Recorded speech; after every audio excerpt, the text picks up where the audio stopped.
le maître mot de la conjoncture économique en 2025, ce sera quand même sans doute incertitude.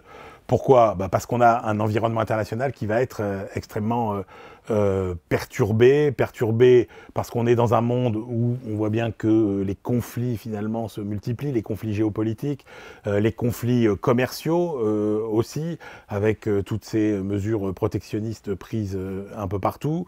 Incertitude aussi en France, avec un environnement politique extrêmement incertain. Et quand on dit extrêmement incertain, c'est incertain en termes de politique fiscale, en termes de dépenses publiques, en termes de lois qui seront votées ou pas concernant tout un tas de secteurs.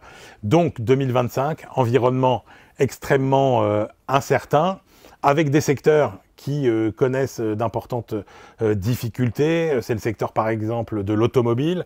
C'est le secteur aussi, évidemment, de la construction, du bâtiment, avec l'idée qu'il y a quelques points de résistance.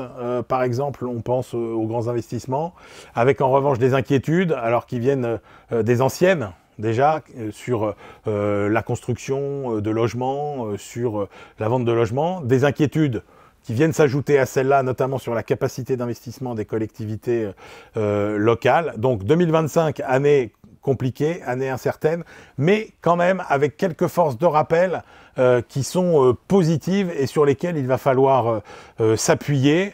La première tendance positive, c'est presque un contre-choc énergétique, avec des prix du pétrole en baisse, des prix du gaz en baisse, des prix de l'électricité en baisse, des matières premières en baisse, et ça n'est pas négligeable. Le deuxième point positif, c'est quand même que les taux d'intérêt vont continuer à diminuer, donc que ce soit pour les trésoreries, que ce soit pour le marché de l'immobilier, par exemple, c'est plutôt important.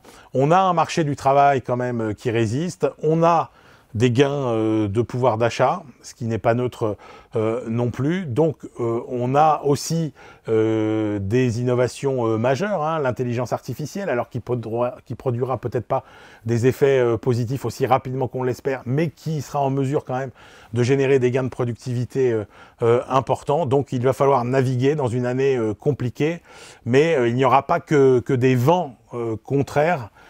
Il y aura aussi quelques courants porteurs.